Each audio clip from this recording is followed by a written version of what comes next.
ये अपना संजीवन है।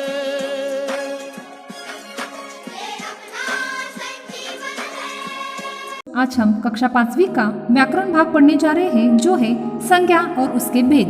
बच्चों, संज्ञा और उसके भेद देखो। संज्ञा की परिभाषा देखो बच्चों, किसी व्यक्ति, वस्तु, प्राणी, भाव या स्थान को संज्ञा कहते हैं।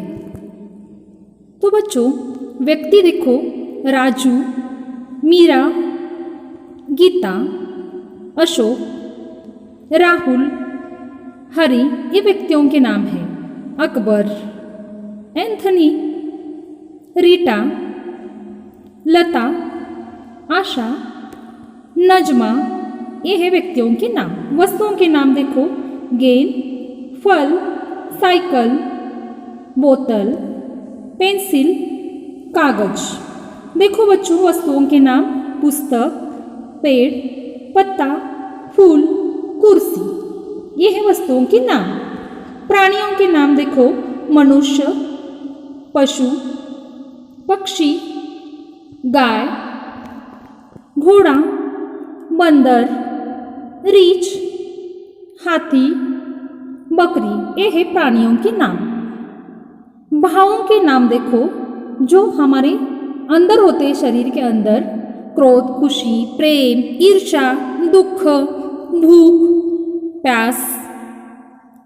स्थान के नाम देखो बच्चों, दिल्ली, मुंबई, मद्रास, कलकत्ता, मथुरा, पंजाब, तमिलनाडु, हरियाणा, अमृतसर, केरल, उड़ीसा, ये है स्थानों के नाम।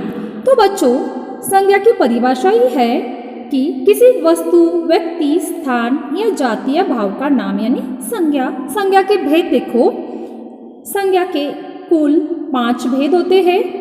व्यक्तिवाचक संज्ञा, जातिवाचक संज्ञा, भाववाचक संज्ञा, समूहवाचक संज्ञा और द्रव्यवाचक संज्ञा। देखो बच्चों, यहाँ पर हम व्यक्तिवाचक संज्ञा, पहला जो मैंने बताया वही, जातिवाचक संज्ञा, द्रव्यवाचक संज्ञा, समूहवाचक संज्ञा और भाववाचक संज्ञा।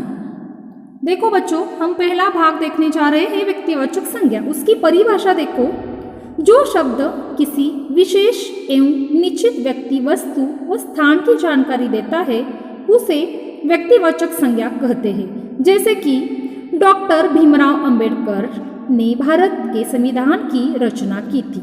देखो यहाँ पर भीमराव अंबेडकर, यह एक व्यक्ति का नाम है जो रेड कलर में दिया है, इसीलिए उसे व्यक्तिवाचक संज्ञा कहते हैं।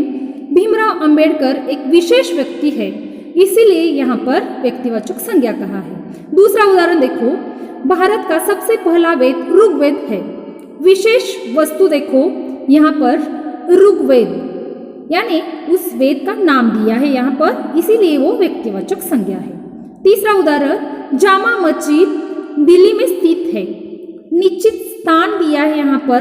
देखो बच्चों, दिल्ली जो है वो निश्चित स्थान है, इसलिए वो एक स्थान का नाम है, इसीलिए व्यक्तिवाचक संज्ञा। आगे देखो बच्चों, यहाँ पर भीमराव अंबेडकर, ऋग्वेद और दिल्ली एक व्यक्तिवाचक संज्ञा कहलाते हैं। आगे देखो बच्चों, जातिवाचक संज्ञा। किसी भी प्राणी, जंतु एवं समूह की जानकारी देने वाले संज्ञा शब्द को जातिवाचक संज्ञा कहते हैं। देखो बच्चों, स्त्री या पुरुष, ये भी जातिवाचक संज्ञा है। रानी किताब पढ़ रही है। यहाँ पर किताब, एक पुस्तक जो है उसे किताब कहते हैं, वो एक जाति का नाम है। बच्चे विद्यालय जाते हैं। देखो बच्चों, बच्चे, यह जो शब्द है उस जाति का बोध कराते हैं, इसलिए वो जातिवाचक संज्ञा है। किसी बच्चे का नाम नहीं दिया है यहाँ पर, इसीलिए बच्चे यह जातिवाचक संज्ञा है। आज हम फल खाएंगे। देखो बच्चों, फल, यहाँ पर फल का नाम नहीं दिया है, इसीलिए यह फल जातिवाचक संज्ञा है। देखो बच्चों, ऐसे कुछ उदाहरण हम आगे देखने वाले हैं, जैसे कि स्त्री हो, पुरुष हो, चित्रकार हो, फल हो, विद्यालय हो, ये भी जातिवाचक संज्ञा कहलाते हैं। देखो बच्चों, ऐसे ही पशु हो, लड़का हो। दूसरा देखो द्रववाचक संज्ञा।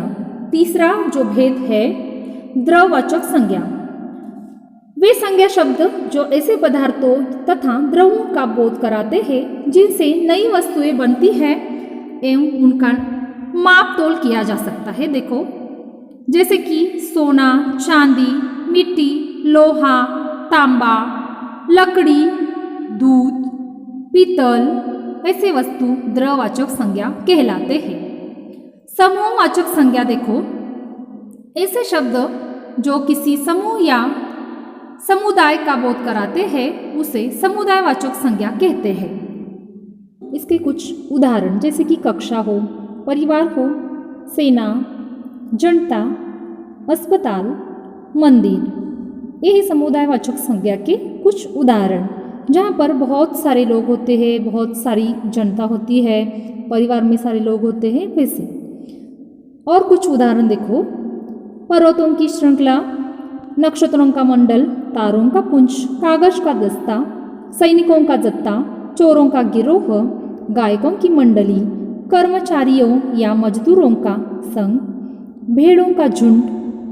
उदाहरण देखो बच्चों, समूहवाचक संज्ञा, गांव में लोगों की बहुत भीड़ है, हमारा परिवार बहुत बड़ा है, मेरी कक्षा में 30 विद्यार्थी है।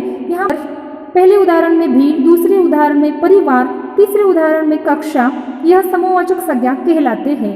वैसे ही कुछ उदाहरण सभा, मेला, भीड़, परिवार, टोली, दल, मंडली, सेना आदि समूहवाचक संज्ञा कहलाते हैं। बच्चों द्रववाचक संज्ञा देखो, जिस संज्ञा शब्द से द्रव पदार्थ अथवा धातु का बोध होता है उसे द्रववाचक संज्ञा कहते हैं। उदाहरण शब्द आटा, कोयला, तेल, घी, चावल, पानी, सोना, चांदी, हीरा आदि ये कुछ द्रववाचक संज्ञा के उदाहरण हैं। ये हम उदाहरण में देखते हैं, ये हम शब्द देखे हैं। देखो बच्चों, पहला उदाहरण है मुझे दूध पसंद है। देखो इसमें दूध जो है वो द्रववाचक संज्ञा कहलाता है। यज्ञ के लिए घी लगता है, यहाँ पर घी द्रववाचक है। अच्छे फसल के लिए अच्छी मिट्टी की ज़रूरत होती है, यहाँ पर मिट्टी यह द्रववाचक संज्ञा कहलाता है। तो बच्चों आपको यहाँ तक समझ में आ चुका होगा।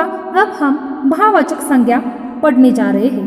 भाववाचक संज्ञा देखो, उसकी परिभाषा, जिन संज्ञा शब्दों से किसी व्यक्ति या वस्तु के गुण, दोष, दशा, अवस्था, धर्म आदि का बोध होता है उन्हें भाववाचक संज्ञा कहते हैं। जैसे कि देखो उदाहरण, दया, शांति, प्रेम, अच्छाई, धैर्य, बुढ़ापा, सफलता, सुंदर, बहुमूल्य, ये कुछ भाववाचक संज्ञा है। जो भाववाचक संज्ञा हमारे शरीर के अंदर मौजूद होती है वो बाहर दिखाई नहीं देती है। जैसे कि हमने देखा व्यक्तिवाचक संज्ञा यानी व्यक्ति का नाम होता है, जातिवाचक संज्ञा यानी कुछ बच्चों का नाम होता है, बच्चा, लड़का, वैसे ये नहीं होता है। भाववाचक संज्ञा के और कुछ उदाहरण देखो, क्रोध, आक्रोश, मिठास, शत्रुता, मित्रता, ये भी कुछ भाववाचक संज्ञा है। देखो बच्चों, इसे हमें समझने के लिए कुछ उदाहरण हम देखते हैं। बच्चों हम भाववाचक संज्ञा के कुछ उदाहरण देखते हैं। गांधी जी प्रेम और अहिंसा के प्रतीक है। यहाँ पर प्रेम और अहिंसा यह भाववाचक संज्ञा कहलाती है। दूसरा उदाहरण देखो, बच्चों को खुश देखकर माँ को अच्छा लगता है। यहाँ पर भी खुश और अच्छा दोनों भी भाववाचक संज्ञा कहलाती है। तीसरा उदाहरण देखो, परिश्रम ही सफलता का रहस्य है। यहाँ पर परिश्रम यह भाववाचक संज्ञा कहलाती है। तो बच्चों आज हमने संज्ञा और उसके भेद यह पाठ व्याकरण का पढ़ लिया है। फिर एक बार मैं यह दोहराना चाहूँगी, संज्ञा किसे कहते हैं? देखो, किसी व्यक्ति, वस्तु, स्थान, जाति या भाव को दिए हुए नाम को ही संज्ञा कहते हैं। इसके 5 भेद देखो, व्यक्तिवाचक संज्ञा, जातिवाचक संज्ञा, भाववाचक संज्ञा, समूहवाचक संज्ञा और द्रववाचक संज्ञा। ये देखो बच्चों, व्यक्तिवाचक संज्ञा में सिर्फ स्थान, भाव को दिए जो नाम होते हैं उन नामों का ही समावेश होता है। और जातिवाचक संज्ञा में देखो, उस जाति का बोध होता है कि स्त्री है, पुरुष है, बच्चा है, पक्षी है, छात्र है, विद्यालय है, भवन है, राज्य है या गांव है, उसका बोध होता है जातिवाचक संज्ञा में। भाववाचक संज्ञा में देखो ममता, बूढ़ापा, प्रेम, अहिंसा, जो हमारे अंदर भाव होते हैं उनका समावेश भाववाचक संज्ञा में होता है। समूहवाचक संज्ञा में देखो जो समूह से जाते हैं, जैसे कि झुंड हो, गुच्छा हो, सभा हो या कक्षा, मेला हो, परिवार, छत्ता, टोली, दल, मंडली, इसका समूहवाचक संज्ञा में समावेश होता है। और अंतिम जो भेद है द्रववाचक संज्ञा, इसमें जो हम व्यंजन खाते हैं या पदार्थों के नाम होते हैं उसका समावेश इसमें होता है, जैसे कि कोयला हो, तेल हो, घी हो, चावल हो, पानी हो, उसका समावेश द्रववाचक संज्ञा में होता है। तो बच्चों आपको संज्ञा और उसके भेद यह व्याकरण का भाग अच्छी तरह से समझ में आ चुका होगा। तो बच्चों आपको इसके नोट्स में व्हाट्सएप पर भेज रही हूँ। ये वीडियो बहुत अच्छी तरह से देखना है और इसकी पढ़ाई बहुत अच्छी तरह से करनी है ताकि आपका व्याकरण का भाग बहुत ही अच्छा हो जाए और आपको संज्ञा उसके भेद बहुत अच्छी तरह से समझ में आए। धन्यवाद।